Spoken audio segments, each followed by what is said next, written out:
What's up everybody, Matt Maran here for another weekly update. So there's lots of crazy stories to go over here this week, and yeah, there's a lot of crazy electrification stuff from Stellantis this week. Now if you're not into all the electrification stories, definitely make sure to always check the description. I always have the timestamps there. You can skip around to whatever stories you're interested in hearing about. If you want to hear about just V12 stuff or V8 stuff or whatever, there's always the timestamps there to skip around to what you want to see. But this is huge news here from Dodge first off. So they teased this week what they're calling an American eMuscle car that's coming in 2024. They say it's going to be the world's first eMuscle car. So from the dark teaser images here, we can tell that it's going to have a 1970s inspired design. And based on the four-wheel burnout that you see there in the teaser, it's going to have all-wheel drive too, almost certainly. And so, yeah, it's pretty wild stuff. Now, whether they're actually the first or not remains to be seen, because there's also rumblings that the Mustang, the actual two-door Mustang, is going to be getting an electric version, possibly by the 2023 calendar year. So if this comes in 2024, maybe it won't be the first. We'll have to see, and maybe GM will surprise us all with an electric Camaro even before that. We all know that all that stuff's probably coming, you know, sometime here in the 2020s, so we'll have to see, you know, what actually comes first. But anyway, as far as the Dodge thing, especially I know a lot of people were expecting Dodge to be one of the last holdouts, and this wasn't going to happen this soon. And actually, they have a YouTube video where they were in their whole presentation here for this EV day. They asked the question of why would Dodge do this? Like, how could Dodge do this? They know exactly what all their fans are thinking and are going to say, and they appropriately even disable the comments on the video for their, presentation there, because they know they're going to get backlash. But so the video says, why are you doing this? And so their explanation partially is they say performance made them do it. So it's the justification a lot of other companies are saying, where it's like, we can only get faster if, we go electric, or we go with a dual clutch instead of a manual, or whatever the case is. It's always chasing that faster 0 to 60 time, being the fastest thing out there. That's kind of, where the motivation comes for a lot of this stuff. And speaking of which, I mean, they're saying that this platform, most likely for the Challenger here, or whatever they end up calling this thing, is going to be probably about a 2 seconds 0 to 60 in its top form. So, I mean, we're talking about, right at the peak of electric, straight line performance and stuff. It's going to be very, very impressive. So that's part of it.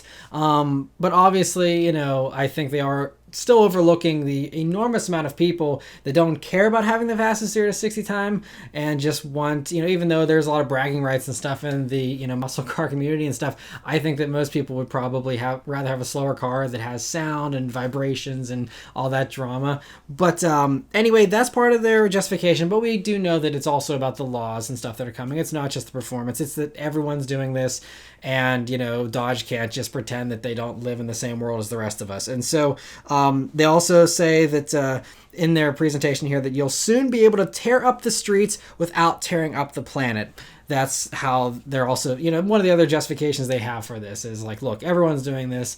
Every car company is joining together to, minimize their emissions and stuff. And so, that's also part of the motivation here, of course, as well. So, yeah, I mean, it's all going to be very strong performance. I'm going to get more into the electric performance stuff as far as the different platforms that Stellantis is planning in a minute here. But I'm going to do a brief aside, because since we're talking about, electrification with Dodge and all that, there's another story that actually came out this past week from Mopar Insiders. Dodge executives have been saying for many, many months and over a year now that, the Hellcat stuff isn't going to last forever. And this is our first, sign of that with this thing coming in 2024. Supposedly, according to Mopar Insiders, the first vehicle that's going to be losing that Hellcat engine, we're actually going to start to see stuff going away, is the Grand Cherokee Trackhawk. So, no huge surprise there, because we knew that Durango Hellcat was even just a 1 year only deal. And so now it seems like the Trackhawk's going to go by the wayside too. They said that originally Jeep was planning to put that Hellcat motor in the new Grand Cherokee as well, but Stellantis kind of moved up this electrification thing. So instead of giving them a few more years to play around with the Hellcats, they're like, no, like, we're doing this now. And so supposedly that's why they axed it for the new Grand Cherokee. It's not going to be getting it, according to this report. Now, Jeep could surprise us, and this report could be wrong. I'd love for that to be the case. But, I can't really envision them, especially with the new Grand Cherokee, just being more and more about luxury and, the larger size and stuff. I think a Trackhawk would be a little less appropriate. It would still be awesome, but I don't think as many people are going to be expecting it with the new Grand Cherokee as they did with the old one. So yeah, I think we'll have to see, how they go with the Grand Cherokee. But anyway, yeah, and I don't think that, you could even do the electric eMuscle thing that, Dodge is planning here for the Grand Cherokee, since it's a gas-based platform still. I think, the EV stuff's on a completely different platform, so you can't really mix and match a whole lot. So I'm pretty sure, Grand Cherokee is probably not going to see a new performance version ever, at least not until they do a completely electric Grand Cherokee way off in the future. But back to that electrification news from Stellantis' EV Day. They also teased a fully electric Ram 1500 that'll start production in 2024, they're saying. So they're right up there with Chevy. They're doing the new Silverado electric in 2024.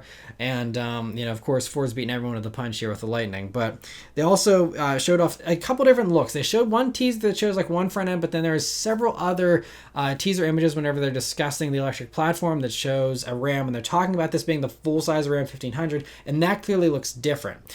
And it looks a lot more production ready than the very spacey looking thing that they showed in that first teaser. So I think what you're seeing in the platform images there, I think that is most likely what you can expect out of a Ram electric 1500. And that also would make more sense because I think it'd be a whole lot better from an aerodynamic standpoint. It looks a lot more streamlined than that first concept teaser. So not sure what other concept teaser is about, but anyway. And so that new electric platform that's going to be underpinning all these Stellantis vehicles is called the STLA, or Stella platform is what they're calling it. So it makes me think of Seinfeld, anyone who is a fan of that show. And Stella, anyway, so the Stella platform comes in 4 sizes: small, medium, large, and frame. So in addition to the up to 500 miles of range that they're claiming for that top Ram, by the way, which would be segment leading, unless everyone else. But we just heard that Chevy confirmed, which is kind of funny, like last week, that the Silverado is going to do 400 miles of electric range. I was like, wow, that's higher than what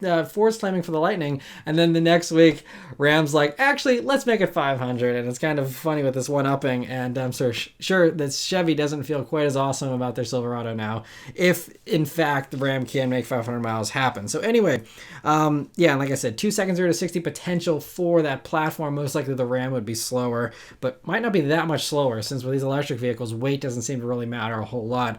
But they also claim a very fast recharge time of 200 miles of range in 10 minutes, hypothetically, with this platform, which would be pretty impressive as well. Battery sizes for this platform are going to be ranging from 37 kilowatt hours to over 200 kilowatt hour battery packs. Over 200. I don't know how high over 200, but still, that is insanely huge. I mean, even stuff like, the Lucid and all these other things that are doing enormous amounts of range and stuff. I mean, even those, I don't think any of them are getting close to 200. I could be wrong, but anyway, that small platform supports 37 to 82 kilowatt hours, most likely for city cars, stuff like a Fiat 500, something like that. And they say those could actually do about 300 miles of range for something on that platform. The medium platform goes from an 87 kilowatt hour battery to 104 kilowatt hour battery, so somewhere in that range. And those they're claiming are still going to do 440 miles of range. They also said, by the way, the battery chemistries, they're going to have a couple different chemistries. One will, I think, not use nickel and cobalt, and another one will. But I don't know how they're going to get these very impressive range numbers out of traditional batteries of these sizes, but they're going for it supposedly. And then the large and the frame versions of that platform will both do up to 500 miles of range.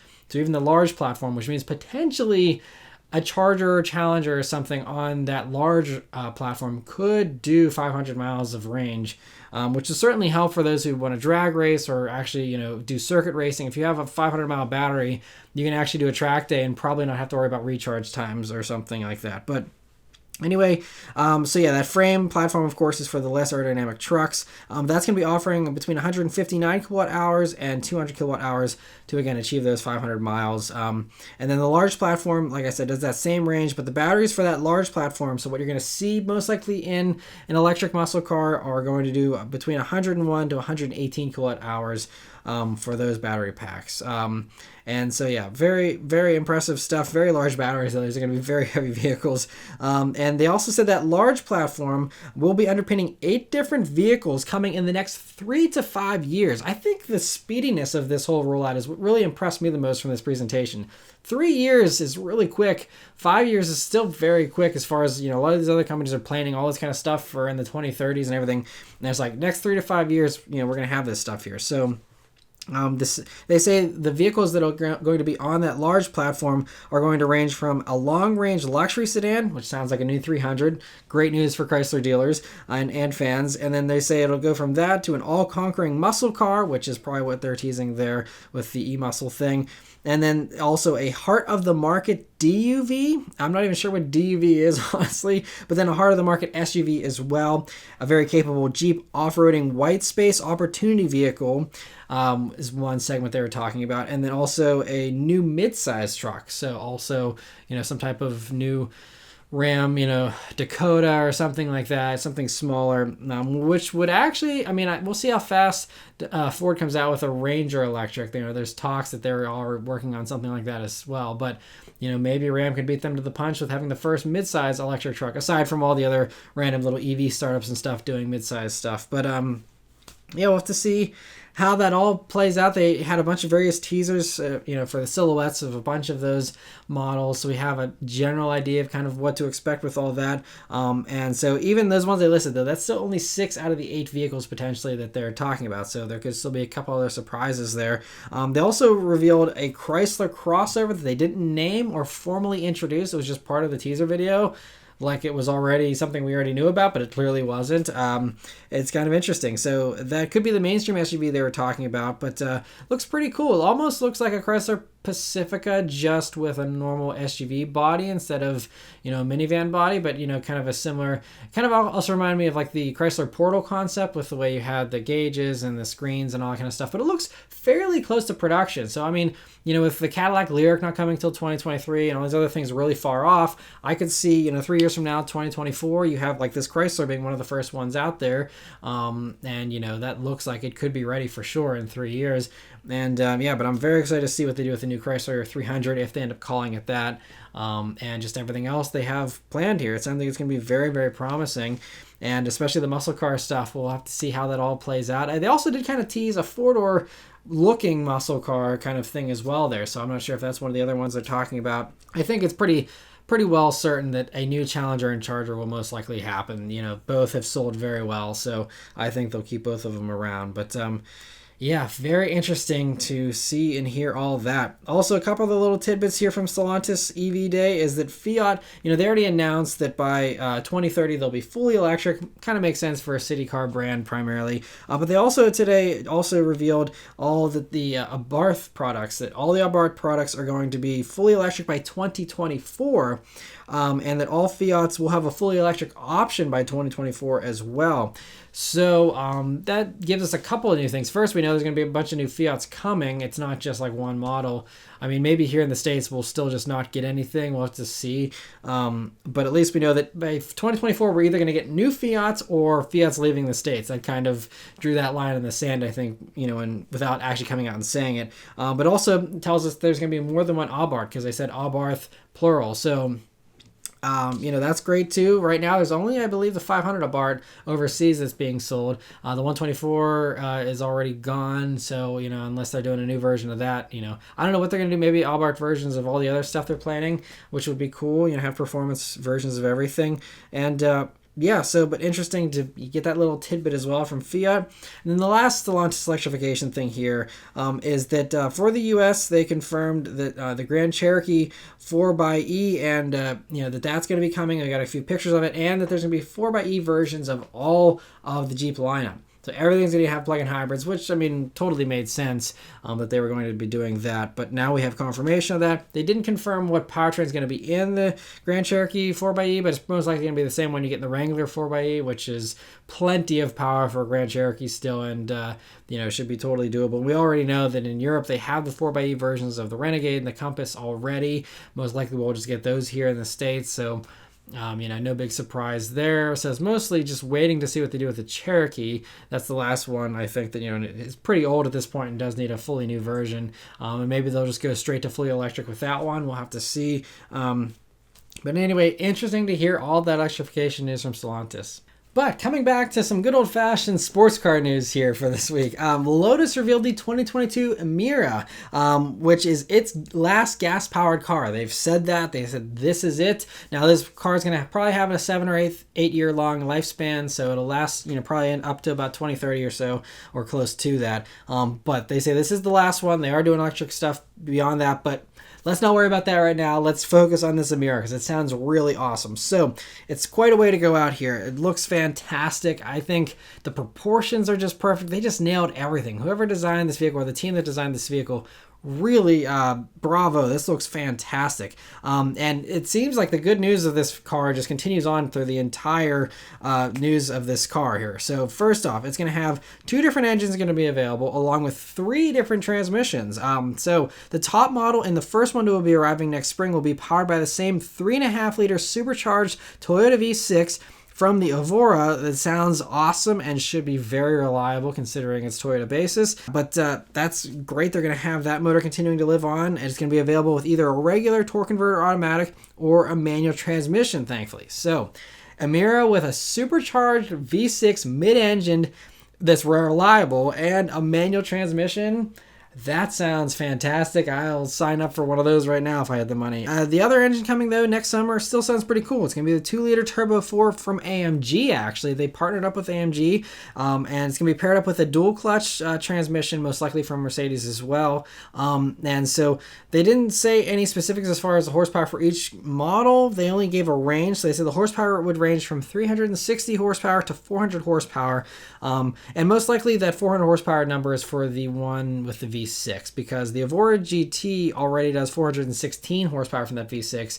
So in this Emira, it's actually going to be tuned down a little bit over the Evora potentially. Maybe they'll bump the power, who knows. But that's probably what's going to be the case. And the 360 horsepower will come from the Mercedes 4-cylinder most likely, which puts it in line with like what you get on the 45 versions, or pretty close to the 45 versions of, the A45, CLA 45, stuff like that. But that reserves Mercedes. I'm sure they don't want to give the top tune to Lotus, so that's why, in the Mercedes you can still get like 416 horsepower out of that engine in the A45S and CLA 45S and stuff.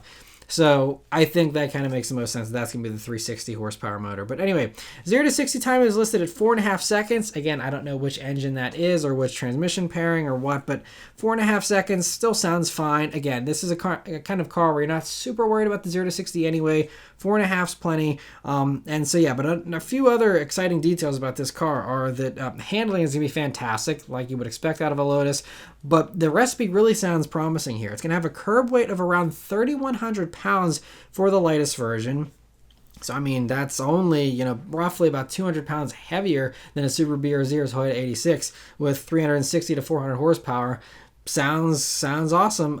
It's also going to have hydraulic power steering, which I think they're probably one of the last companies alive to still have hydraulic power steering in a brand new car in the 2020s here. It's also going to have your choice of either a Tour or Sport suspension, depending on how stiff you want the ride to be, but it doesn't sound like it's going to be overly complicated with any kind of super crazy suspension. It's just probably going to be like, okay, fixed dampers maybe, and just have the different tunes. I don't know, but could have adaptive dampers too. We'll have to see if they tell us more about it. But the interior also seems to tick all the right boxes. It's got a cool design. It's got digital gauges that are 12.3 inches, so nice, large, look modern and really cool. It has a 10.25-inch infotainment touchscreen with smartphone integration. But then you don't have a bunch of other stuff, so it has the tech, but it still is going to be pretty light and, fairly minimalistic beyond that. I don't envision them having a million different, seat features or things like that. So hopefully they keep it pretty simple. Now, that's about all the info we have on it so far. There's no pricing for the US yet, but they say that they're planning on having it cost under 72,000 euros, which equals about $85,000 at the current conversion rate. But most of the time, European vehicles, it's not a straight conversion rate thing. Oftentimes, it actually is a little bit less than the conversion rate here. Now, with the Lotus, it could be a little bit more. Since they'd have to run it through our federalization stuff, for crash testing and stuff, maybe they'll bundle that into the price and it'll be closer to 6 figures. I don't know, but even if it is $100,000, I think this car would be still totally worth it. I mean, you look at a Porsche Cayman GTS 4.0 with its 6-cylinder engine, those are about 100 grand as well. So I don't think anyone would bat an eye at paying $100,000 for, something like this.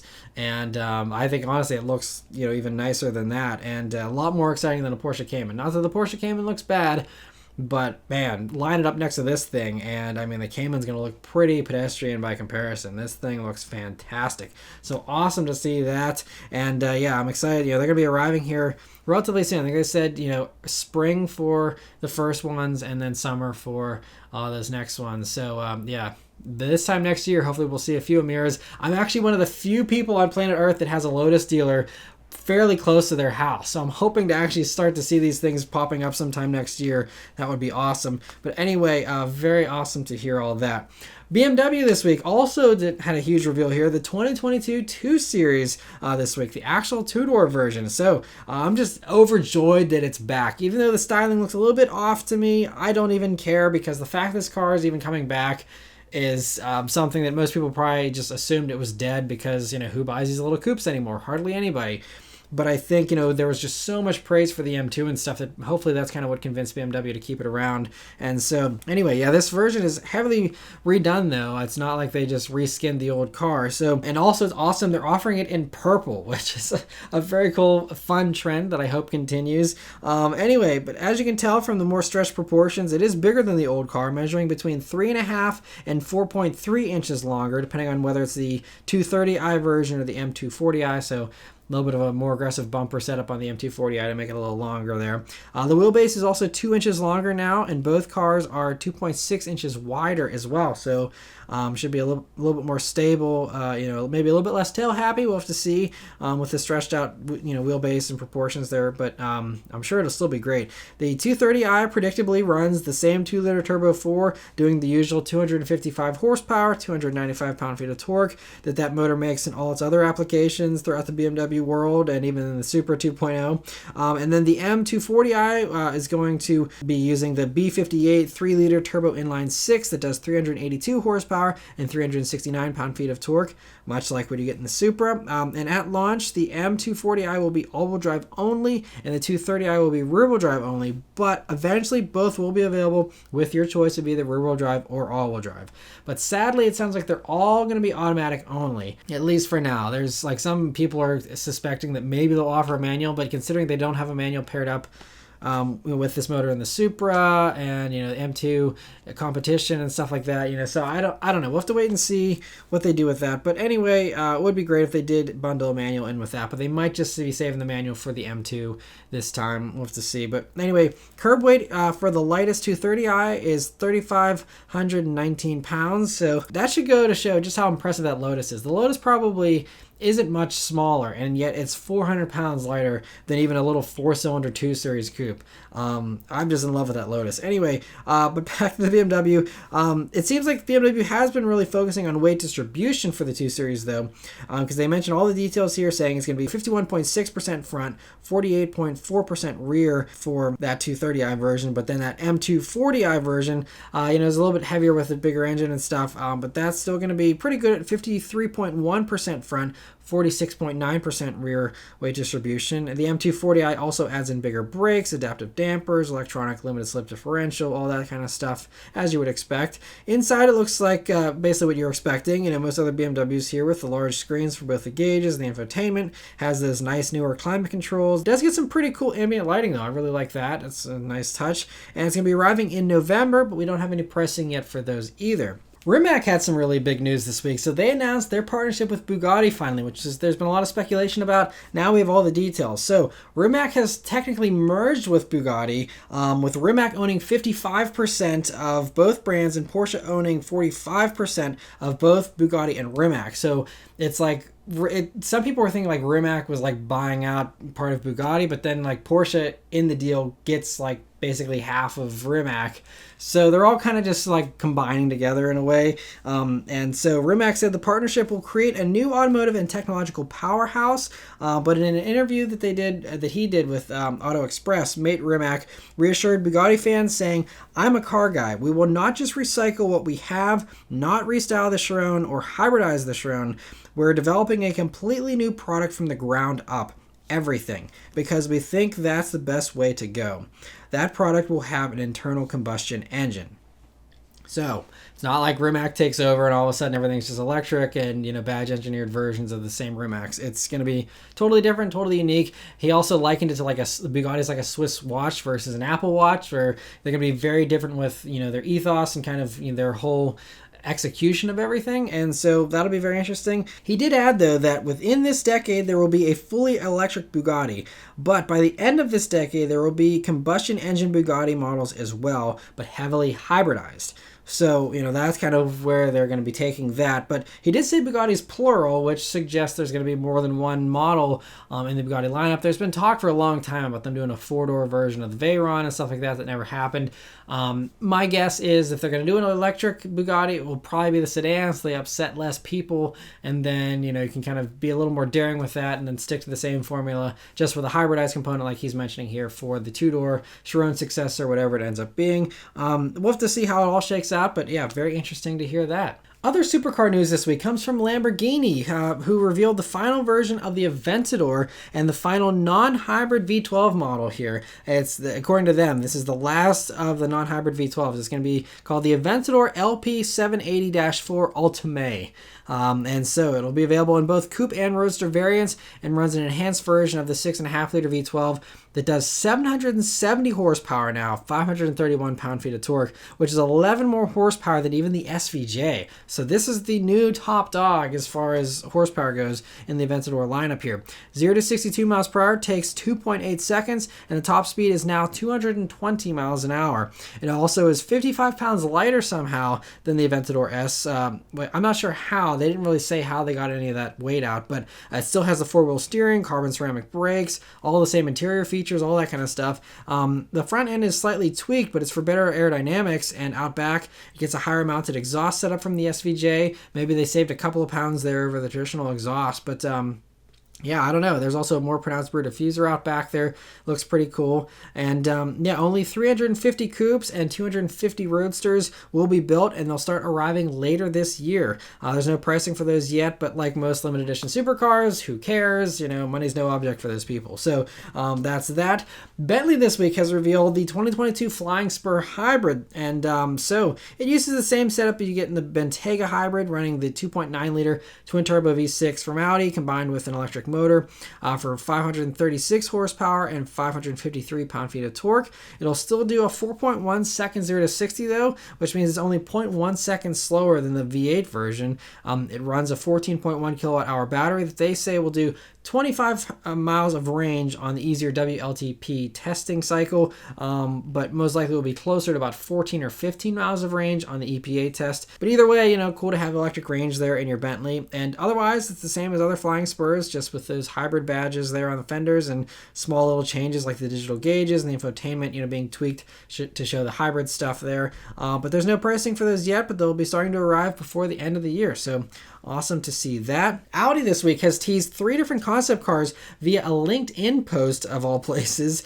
And so, one is called the Sky Sphere. That's going to be a 2-door with unrealistic proportions here, you can see, but should be pretty stunning. All these things, they're concept cars, but, should give us maybe a hint of what to expect from future Audi styling and stuff. But then the next one is called the Grand Sphere, which shows a sportback type of design there. Maybe it's like a future A7 way off in the future or something like that. And then lastly, there's the Urban Sphere, which looks almost like a minivan in shape, but likely hints at kind of styling you can expect from future SUVs for Audi, which can have those shorter overhangs, since it's electric, of course, so it'll look a little bit more like a minivan, I guess, for that reason. Not sure when we're going to see those concepts actually revealed, but interesting to get the teaser nonetheless.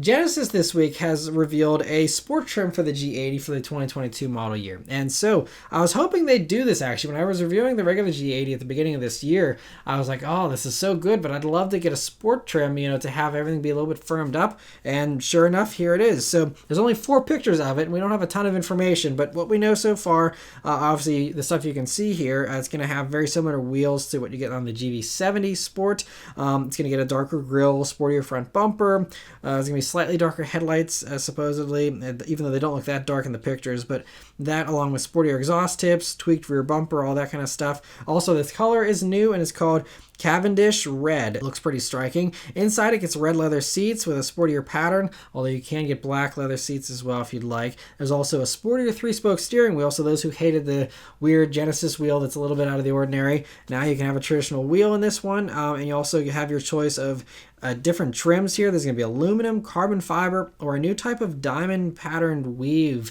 I'm not sure what actual material that's made out of, but yeah, so that'll be interesting. And mechanically, all we know so far is that it gets rear-wheel steering, which, in addition, I was just hoping for a stiffer suspension. Having rear-wheel steering is a complete left field kind of addition. I'm very excited about. I mean, good grief, the G80 already handled really well, and even just with a sportier suspension, it would be really impressive. But having that plus rear-wheel steering, that could be a very compelling sports sedan. We'll have to see. But yeah, they say it will maximize driving stability. There will be more details revealed closer to the release date, which is going to be this fall, actually. So not too long to wait for that, but interesting to see that.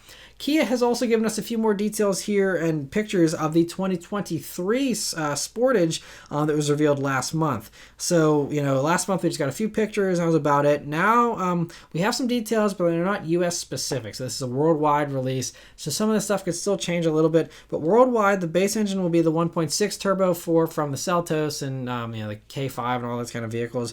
It should do around the same 180 horsepower that it does in the K5 too. But unlike the K5, at least overseas, the engine's going to be paired up with a 7-speed dual clutch like it is in the Seltos. Instead of the regular 8-speed automatic, you get in the K5 and the Sonata and all that kind of stuff. It's also going to get a hybrid and plug-in hybrid version, just like you get with the Tucson that I just spent a week with the Tucson hybrid. Basically, it should be the same kind of powertrain in the Sportage, so it just comes down to what styling you like better. And also, they say it's going to be getting the e-handling system, just like the Tucson hybrid. So that'll kind of give you a torque vectoring type of sensation there for those all-wheel drive hybrid models of the Sportage, so that'll be nice. It also has a terrain mode. They say they can intelligently sense what terrain you're on and automatically change the drive mode for you when it detects that different terrain. And yeah, it's also awesome from the interior shot there. We'll be able to get a navy blue and beige interior combo. That's a very cool combo to get. And so anyway, yeah, hopefully we'll have some more details here later this year. But if it actually is a 2023 model year vehicle, I mean, we could be waiting another year for more details, honestly. So we'll have to see how they do that whole rollout. For one little Ram piece of news that's more ordinary here and not electrification stuff, Ram revealed the GT trim here for the 2022 1500. So it can be added to either a Rebel or a Laramie trim, and you can obviously see the Laramie is more of a street look, and then it actually kind of reminds me of the SRT10 Rams a little bit. I kind of like the way that looks. Or you can go the off-road route with the Rebel there. It still runs the 5.7 liter V8 with the e-torque system, but does add on a catback exhaust and a cold air intake. It doesn't sound like it adds any extra performance though, because there aren't any updated specs given, so if there is any kind of performance, it's not really too measurable. On the outside though, it gets a unique sport performance hood and GT stickers on the rear fender. Inside you get the paddle shifters and console shifter from the Ram T-Rex, along with unique seats and metal pedals. You also get the performance pages feature and the infotainment system like you get in the TRX as well. And both trims with this GT package will be starting around $57,000, and they'll be available this fall as well. And the last little news story here is that Ford has trademarked yet another name this week. So they've been collecting a bunch of trademarks left and right here. First it was the Splash just a week or two ago, and now this week's name is Rattler. So Rattler has been trademarked by Ford. According to CarBuzz, they discovered the trademark here.